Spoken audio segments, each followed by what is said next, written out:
not digunakan untuk menyatakan peraturan dan kewajiban atau keharusan. Pola kalimatnya. Oke, we start with the pattern of the sentence. Contohnya, we must come on time. Ya, itu adalah satu kewajiban. Siswa harus datang ke sekolah tepat waktu. Itu kewajiban. That is obligation.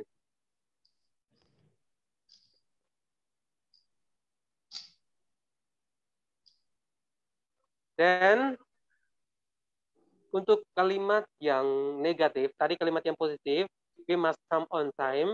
Lalu kita rubah ke kalimat negatif atau ditambah not, maka we must not be late to school. Kita tidak boleh terlambat ke sekolah. One more. Contoh satunya, I have to. Have to juga artinya seharusnya atau harus. Maka, I have to finish my work before this evening. Saya harus menyelesaikan tugas saya sebelum malam ini. Itu masuk di dalam obligation. Obligation sudah diingatkan tadi bahwa obligation artinya kewajiban. Kewajiban. Kalau namanya omong tentang kewajiban, itu harus dilaksanakan. Maka dalam bahasa Inggris ada tiga kata yang digunakan dalam obligation. Ada must not, dan have to. Tiga-tiga ini, must artinya harus, have to juga artinya harus, must not artinya tidak boleh.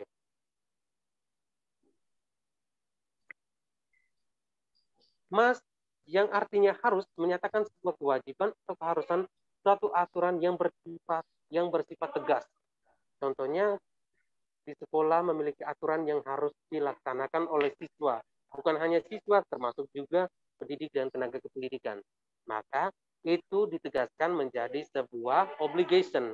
Obligation itu adalah kewajiban. Ya. Jadi di instansi mana saja pasti ada obligation-nya, ada rule-nya, ada aturannya. We must come on time before class. Iya. Sebelum mulai pelajaran semuanya harus sudah hadir di sekolah. Itu sebuah keharusan atau suatu keharusan. Sambil contoh. You must not smoke in the school. Kamu tidak boleh merokok di sekolah. Iya. We must not litter. Kita tidak boleh membuang sampah sembarangan. Kita tidak boleh membuang sampah sembarangan. Kalimat ini adalah suatu kalimat larangan. Must not itu artinya tidak boleh, termasuk di dalam prohibition atau larangan. Ya. Oke. Untuk obligation, saya ulangi sekali lagi, perlu diingat untuk kelas 8, obligation itu artinya kewajiban. Mengapa dikatakan kewajiban? Kewajiban itu maksudnya harus dilaksanakan oleh orang atau suatu lembaga tertentu. Contohnya di sekolah, bukan hanya siswa saja, tetapi pendidik dan tenaga kependidikan. Itu suatu keharusan. Datang tepat waktu, siswa harus mengerjakan PR. Di situ ada 3 kata yang digunakan di dalam obligation. Ada must not, dan have to. Oke. Untuk obligation, sepertinya hanya tiga yang ditegaskan di dalam obligation, yaitu must not, dan have to. Sekarang, let's head it into suggestion. To give suggestion, memberikan himbauan. Giving suggestion expression adalah ungkapan yang digunakan untuk menyampaikan atau memberikan pendapat, nasihat kepada seseorang atau orang lain untuk dipertimbangkan sebelum membuat keputusan. Untuk memberikan saran biasa menggunakan should atau ought, yang artinya harus. Jadi ada perbedaan. Ada must dan should. Kalau should, biasanya lebih kepada suggestion, saran. Sedangkan must itu adalah suatu keharusan, kewajiban yang harus dilaksanakan. Sekarang kita masuk di suggestion tadi. Kata yang digunakan di dalam suggestion itu adalah should atau ought. Sama-sama artinya harus, tetapi dia lebih sopan. Dia lebih masuk kepada saran. Oke.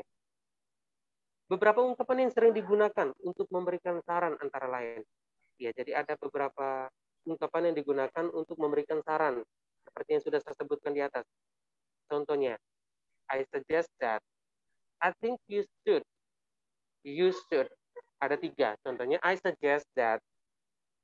I think you should. You should. Ya. Sekarang kita masuk ke, untuk lebih memahami tentang suggestion, kita masuk kepada contoh dari giving suggestion, memberikan saran. Di sini ada 2 percakapan, 2 orang yang sedang melakukan percakapan, ada Tony dan Lisa. Okay, I make an example and an easy example. Tony, hi Lisa, why don't you join us to do math homework? Hai Lisa, mengapa kamu tidak bergabung bersama kami untuk mengerjakan PR matematika? Sorry Tony, I have a toothache. Sorry Tony, I have a toothache. Di sini kita sudah tahu bahwa banyak anak-anak tidak mengerti tooth itu apa. Tooth itu adalah gigi. Ya, kalau sakit giginya banyak maka jadi teeth. Di sini, sorry Tony, I have a toothache. Berarti ada satu giginya yang lagi sakit. Gitu. Sorry Tony, I have a toothache. Maaf Tony, saya sedang sakit gigi. Really? You should go to dentist, Lisa. Tunggu, kamu sebaiknya. Atau untuk memberikan saran, selain kata harus, kita bisa gunakan sebaiknya. Should itu bisa diartikan dengan sebaiknya. Karena dia more polite. Dia lebih sopan. You should go to dentist, Lisa. Kamu sebaiknya pergi ke dokter gigi, Lisa. Lisa mengatakan, I'll try. Thank you. Oke, saya akan mencobanya. Terima kasih. Tony bilang, you're the most welcome. Iya. Itu adalah sepenggalan percakapan atau conversation from Lisa and Tony about suggestion. Iya, di situ dia memberikan saran ketika Lisa lagi sakit gigi, Tony memberikan saran kepada Lisa untuk pergi ke dokter gigi. Tidak mungkin pergi ke bidan, ya kan? Oke. Di situ sudah sangat jelas bahwa Lisa sedang sakit gigi. Maka she has to go to the dentist, not into the midwife. Yes, midwife. Sekarang ada satu contoh lagi untuk suggestion. Ada percakapan antara Yap. Okay, I think we supposed to be on break right now. We'll be right back ya. Oke, kayaknya kita bakal break dulu ya, Mr. Rain ya. We'll be right back right after 2 songs ya. Ini makin menarik ya materinya seputar suggestion and obligation ini sama kreatif ini tentunya mungkin bagi orang-orang yang mungkin belum terlalu familiar dengan materi seperti ini, kayaknya akan sangat helping sekali ya. Akan helping banget buat teman-teman yang mungkin masih belajar bahasa Inggris with Mr. Rain, definitely ya. Kita bakal break lagi sama kreatif ya. After 2 songs ya di siang hari ini. Tetap belajar di RRI ya bersama Rain Nader siang hari ini.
nanti habis lagu nanti baru masuk ke apa? Example tadi ya?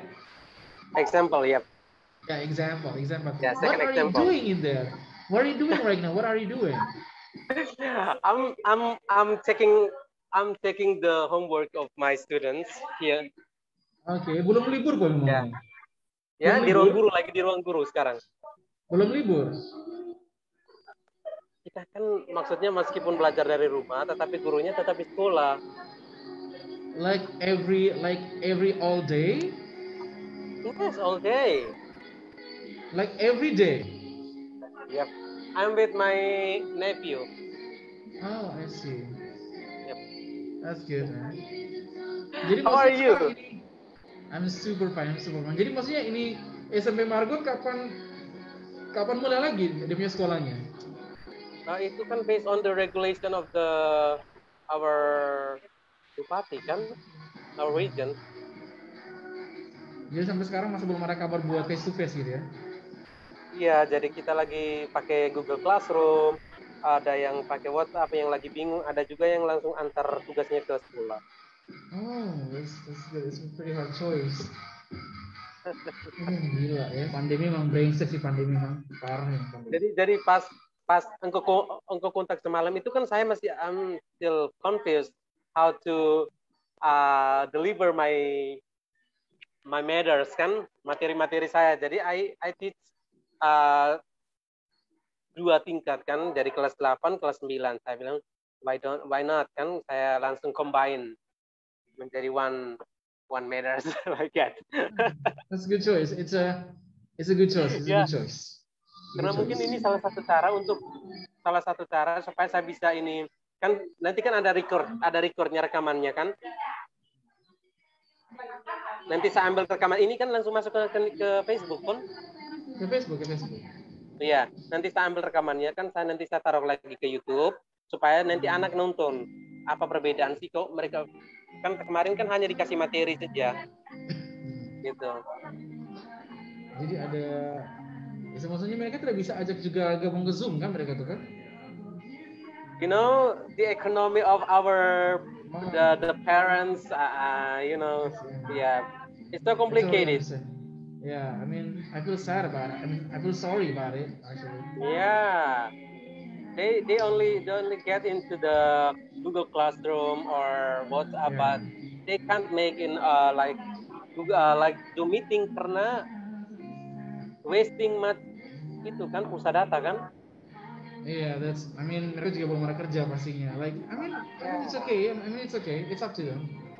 Yeah. As teacher, kita sebagai guru juga kita harus kreatif kan? Yeah, definitely, man. Definitely. Gimana? I mean, definitely. Yep, definitely. Anyway, you need to cut your hair. You need to have your hair cut. I think so. I mean, right after the show, I will go to the barber and cut my hair. I think you have to. Right after the show, because I think this is my suggestion. You know, this is my suggestion. Yeah, I think I'm a little bit messed lately. I think. Okay, you should go to the barber shop, right? I think I don't know why, for the past few days I'm still a little bit mess. I think I don't know why. You know, jadi pas sama major saya kan materi saya hari ini. This is my suggestion for you. That's a very good suggestion.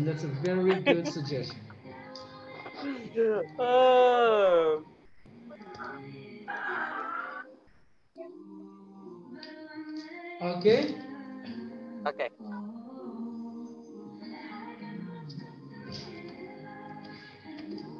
Sobat Kreatif, Kelsey Ballerina with better luck next time ya untuk kamu semua di siang hari ini. Kita masih terhubung dengan Mr. Rain ya, yang masih terus mengajar bahasa Inggris seputar obligation and suggestions. Ada juga congratulations, wish and hope di belajar di edari siang hari ini. Mr. Rain, go on with your example. Okay, before that I have explained to you about obligation. Saya sudah menjelaskan tentang obligation, yang mana obligation itu artinya kewajiban Mengapa disebut kewajiban? Artinya dari obligation, karena itu adalah suatu keharusan yang mana harus dilaksanakan dari seseorang atau lembaga tertentu. Oke. Oke, di dalam rule and obligation tadi sudah ada must not, dan have to. Tiga-tiganya itu, must artinya harus, must not artinya tidak boleh, and have to artinya harus. And then kita masuk ke suggestion tadi juga artinya harus, tetapi dia lebih sopan, more polite. Lebih sopan. Jadi di situ kita bisa artikan jadi harus atau sebaiknya. Dia lebih memberikan saran yang lebih sopan. Oke. Saya masuk lagi ke contoh yang kedua. Di sini there is a conversation between Aldi and mother. Ada conversation, ada percakapan antara Aldi dan mother. Here we go. Hi dear, what are you doing? Mother said, I'm studying, mom. I have a test tomorrow. Nah, Aldi said, you should not stay overnight. Mother, okay, mom, thank you. Okay. I repeat it again. Aldi, hi dear, what are you doing? Hai sayang, apa yang sedang kamu lakukan? Mother, I am studying, mom. Saya sedang belajar, Bu. I have a test tomorrow. Saya sedang ada tes besok. Saya akan ada tes besok. Aldi said, you should not stay overnight. Oh, sorry. Jadi ada sedikit kesalahan dari namanya tadi. Mom yang say, hi dear, what are you doing? And Aldi said, I'm studying, mom. I have a test tomorrow. And then mother said, you should not stay overnight. Jadi kamu tidak boleh begadang. You should not. Kamu sebaiknya jangan begadang. Lalu Aldi said, okay, mom, thank you. Di situ ada satu ungkapan atau expression yang mengatakan sebaiknya kamu jangan begadang, tidak boleh begadang. Nah, di situ ada suggestion-nya. Dari percakapan di atas, kalimat yang digaris bawah ini atau yang sudah saya tekankan tadi ada dua, yaitu you should go to dentist, Lisa. Kamu sebaiknya pergi ke dokter gigi, Lisa. Dengan you should not stay overnight. Kamu sebaiknya jangan begadang. Di situ. Di situ ada dua contoh ekspresi dari suggestion. Oke.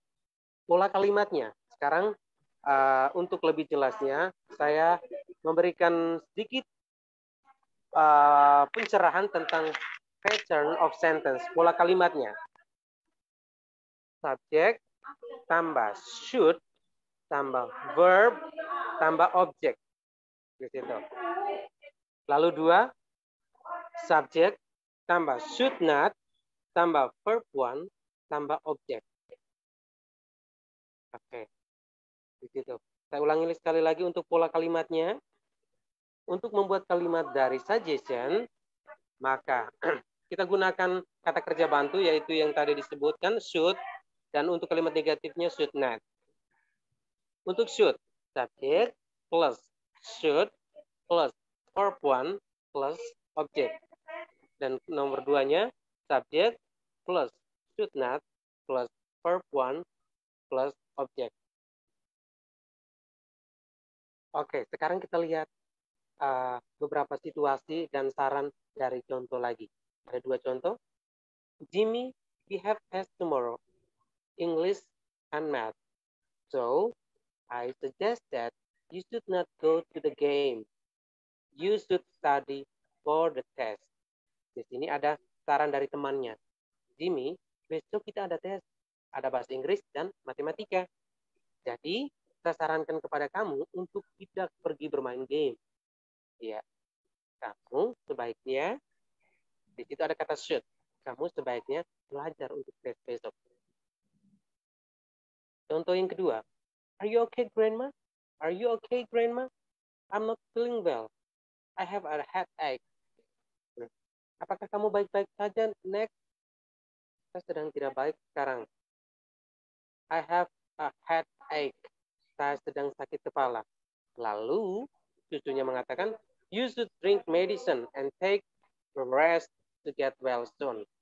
Kamu sebaiknya minum obat dan istirahat agar lekas sembuh, agar segera sembuh. And get healthy. Maksudnya seperti itu. Jadi dari dua kalimat, dari dua contoh ini kita sudah melihat bahwa ada saran. Ketika ada tes, saran dari temannya bahwa kamu tidak harusnya main game, kamu sebaiknya belajar. Lalu saran yang kedua ketika omanya lagi sakit, sarannya minum obat dan istirahat agar cepat sembuh. Itu contoh dari suggestion. Ingat baik-baik, suggestion dengan obligation itu berbeda. Kalau suggestion lebih kepada saran atau kita artikan dalam bahasa Indonesia itu artinya sebaiknya, sedangkan obligation itu adalah kewajiban yang kita gunakan di dalam kata kerja bantunya yaitu must, must not, and have to. Oke. Baik. I think that's all about obligation and suggestion. Apakah kita lanjutkan ke materi kelas 9 atau we are on break? Okay, we're going on break, Mr. Rain, ya, but it's a nice topic ya, di half hour ya dari belajar di hari siang hari ini. Kita bakal lagi sama kita, jangan kemana-mana with Mr. Rain di siang hari ini on belajar di RRI ya. So have fun terus di 92,2 MHz.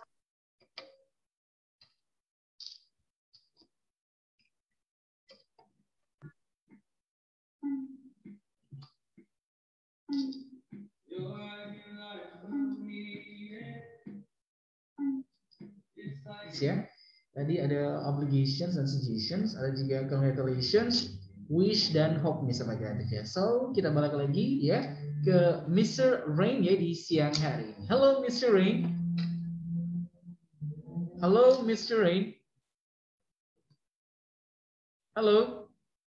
Hi. Okay, go on sir with the second topic of today. Okay. Next topic is congratulations, wish, and hope. Oke, kita mulai dengan congratulations. Congratulations ini sering kita gunakan. Biasanya kalau orang yang mau ke pesta, kita mau mengucapkan selamat ulang tahun, anniversary, atau wedding day, pasti adanya congratulations, ada ucapan selamat untuk mereka. So, let me mention some expression of congratulations. Pertama tentunya congratulations atau yang biasa disingkat dengan congrats. Congrats ditambah S. Congrats. Kedua, congratulations on your success. Ini contoh ketika ada seorang yang berhasil ketika lulus kuliah atau lulus dari SMA, dari pendidikan, maka kita biasa bilang dengan congratulations on your success. Ketika orang ulang tahun, just say happy birthday, I'm happy for you. Happy birthday, I am happy for you. Ketika tahun baru, kita sering menggunakan Happy New Year. Ya, itu juga termasuk dengan congratulations. Yang kelima, ketika keluarga kita yang merayakan hari jadinya, maka kita sebut dengan Happy Anniversary. Happy Anniversary. Lalu, selain congratulations, ada yang kita bilang dengan let me congratulate you. Let me congratulate you. Ya. Atau biasanya kita congratulate someone like this. That's great. Ya, itu luar biasa. Itu memuji mereka. Mengucapkan selamat tetapi dengan cara komplimen, memuji. Oke. Atau ada ungkapan lain. I'd like to congratulate you on. Ya. I'd like to congratulate you on your success. Contohnya. Atau ada kalimat lain lagi. Please accept my warmest congratulations. Oke. Ada lagi contohnya. It was great to hear about your success. Yeah. Yeah. That's the good news. Congratulations. Yeah. Or fantastic. Dari itu adalah ungkapan-ungkapan dari congratulations. Dan ada responnya. Ketika kita mengucapkan selamat pada seseorang, pasti ada respon. It's very happy for you to say so. Wow, senang sekali untuk kamu sudah mengatakan demikian. Atau, wow, baik sekali kamu. How nice of you to say so. Baik sekali kamu mengatakan demikian. Atau, just say thank you. Thanks a lot. Oke. Atau kadang-kadang kita selalu merendahkan diri sedikit. Oh, it's nothing special actually. Tidak ada yang spesial, biasa saja. Ulang tahun saya santai. Biasanya kita kan biasa begitu. Supaya down to earth kan, merendah. Oh, it's nothing special. Thank you. Oh, thanks. Itu adalah beberapa respon dari congratulations. Responnya ketika orang mengucapkan selamat, maka ada respon, ada tanggapannya. Let me give you an example of congratulations dalam bentuk surat, ya, dalam bentuk surat. Dear Amir, ya, Dear Amir, congratulations on receiving the perfect attendance award.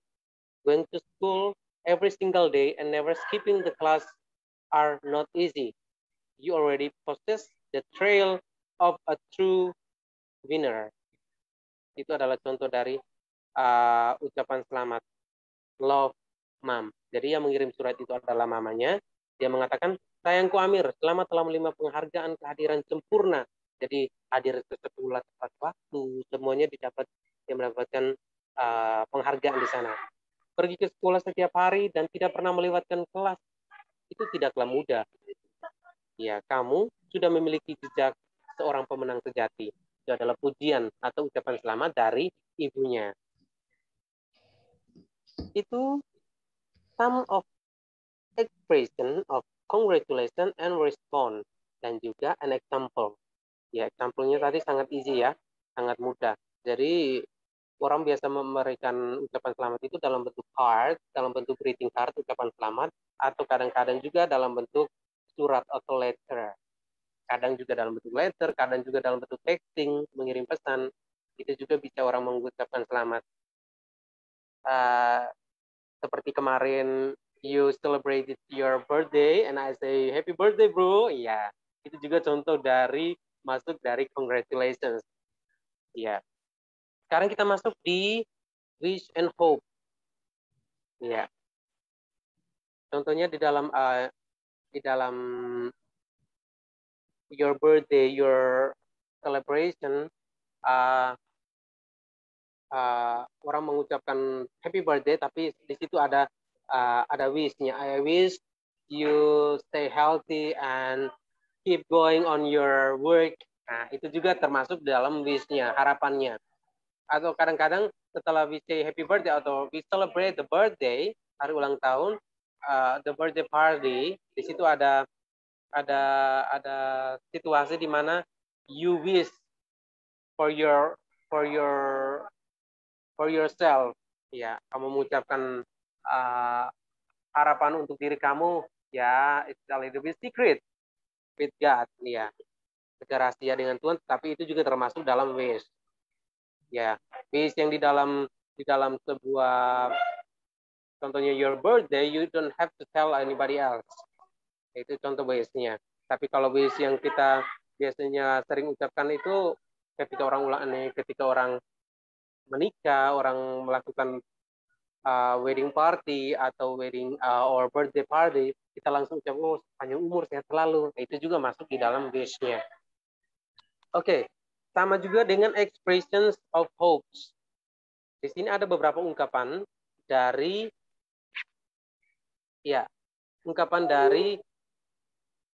hopes. I hope.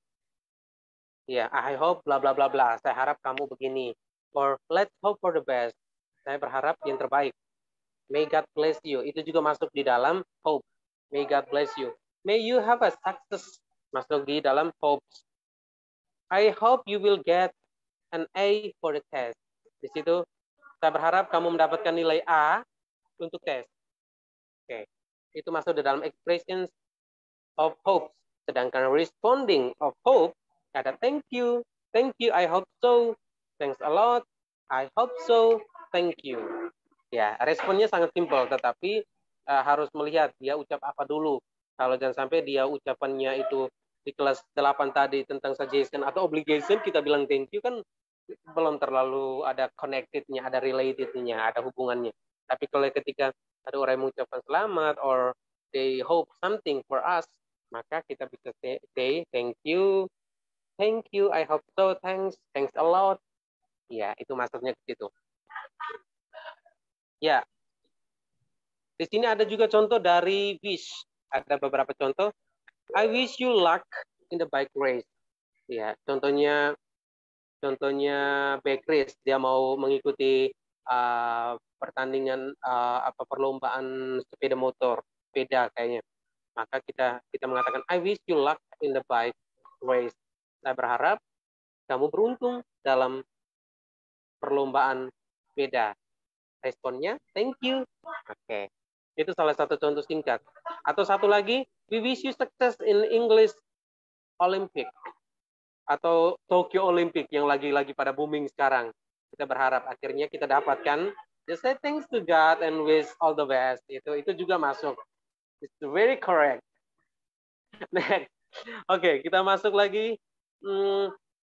Pasti di dalam pikiran kok bisa ya, wish and hope. What is the difference between them? Ada apa perbedaan antara mereka berdua ya, antara wish dan hope? Di sini ada penjelasan sedikit yang we must know. Di sini suatu keharusan, jadi bukan hanya we should know, but we must know. Kita harus tahu, kewajiban. Hope. Kata hope digunakan untuk menyatakan harapan yang bisa dan sangat mungkin terjadi. I hope you enjoy the food. Iya. Saya berharap kamu menikmati makanan. Nah, itu sangat bisa, yang bisa dan mungkin terjadi. Bisa saja memang tidak enak, tapi pastinya tidak mungkin semuanya tidak enak kan makanannya. Nah, itu yang mungkin terjadi. Sedangkan wish dalam bahasa Inggris itu digunakan untuk menyatakan harapan yang tidak mudah. Nah, contohnya kita ulang tahun, kita berharap ke depannya untuk apa, tetapi memang to reach that goal, mencapai tujuan itu is not easy. Ya, jadi perbedaan antara hope dan wish, kata wish dalam bahasa Inggris itu digunakan untuk menyatakan harapan yang tidak mudah atau mustahil untuk diwujudkan. Not easy, not that easy. Kata wish juga seringkali digunakan untuk mengekspresikan pengandaian, mengungkapkan doa, dan mengucapkan keinginan dengan lebih sopan. For example, I wish I can fly. I believe I can fly. It's a part of the lyrics. Tapi contohnya, I wish I can fly. Saya berharap saya bisa terbang, tapi it's impossible, tau? Ya, itu impossible. Tapi if you try so hard, why not? Okay. I wish today is Saturday. Jadi ketika kita baru muncul setelah hari Minggu kan hari Senin. Is the first day we get work. Kita mau kerja kan, tetapi kadang-kadang kita malas mau masuk kerja ketika on Monday. Kadang-kadang I wish today is Saturday. Ya, kita berharap hari ini adalah hari Sabtu supaya apa? Supaya weekend kan, supaya libur gitu, break on your work. Gitu. I wish today is Saturday. Saya harap hari ini adalah hari Sabtu. Oh, ternyata sebenarnya adalah hari Senin. I wish your days always be cool and full of happiness. Ya, itu harapan dan doa. I wish that you are here. I wish you were here. Ada kalimat dari salah satu lagunya Avril Lavigne ya. Avril Lavigne itu ada satu judul lagunya I wish you were here. Itu pengandaian berharap seseorang bisa berada di dalam sisinya. Ya, berada di dekatnya. I wish you were here. Itu harapan, andaikan, pengandaian. Itu juga masuk ke dalam wish. Salah satu lagi, I wish you luck in the bike race. Nah, itu sudah saya kasih contoh tadi. I wish you luck in the bike race. Bike race ingin mengikuti perlombaan sepeda. Jadi, we wish the best of luck for him. Satu lagi, I wish you all the best in your new school. Ketika Bekris mau masuk ke sekolah yang baru, ketika di jenjang dasarnya sudah selesai dan ingin masuk ke jenjang ke tingkat SMP, maka kita bisa ucapkan I wish you all the best in your new school. Seperti itu. I think that's all about our matters today. Kita sudah belajar tentang congratulations, wish, and hope, dan juga perlu diingat adalah ada perbedaan antara hope dan wish. Hope itu menyatakan harapan yang bisa dan sangat mungkin terjadi, sedangkan wish menyatakan harapan yang it's impossible, itu mustahil untuk diwujudkan. Tapi when we try so hard, we get it. Kita bisa mendapatkan itu. Okay. Thank you so much, Mr. Rain. Ya, thank you so much. Jadi saya ingin sekali bahwa adik-adik hari ini banyak mendapatkan materi yang cukup menarik ya dari Mr. Rain di siang hari ini ya. All about English tadi, congratulations, wish, hope, ada juga obligations, sama tadi suggestion juga ya sudah diutarakan sama Mr. Rain ya untuk adik-adik spesialnya dari SMPK Maragoreti yang masih terus belajar dari rumah ya. Mudah-mudahan saja ini materinya bermanfaat ya dari Mr. Rain untuk adik-adik yang masih terus belajar dari rumah, biar tidak ketinggalan materinya di tengah pandemi COVID yang belum selesai hingga saat ini, dan kita juga berdoa banyak ya. Mudah-mudahan saja semua COVID ini pun bisa selesai, ya, bisa cepat punah. Kita juga bisa kembali seperti biasa aktivitasnya. Mungkin adik-adik juga bisa face to face sama bapak gurunya, mungkin sudah kangen sama guru-gurunya di sekolah ya. So thank you so much for Mr. Rain ya, sudah sempatkan hadir ya di siang. Thanks a lot RRI Pro 2. Thank you so much for having me. I see you next time, alright? Yeah, see you soon. Okay, goodbye. Bye. Oke, itu dia sahabat kreatif ya, obrolan kita dengan Mr. Rain ya di siang hari ini dari Pro 2 FMND ya, bersama Rain jadi belajar di RRI untuk siang ini. So have fun buat kamu semua sahabat kreatif ya untuk siang hari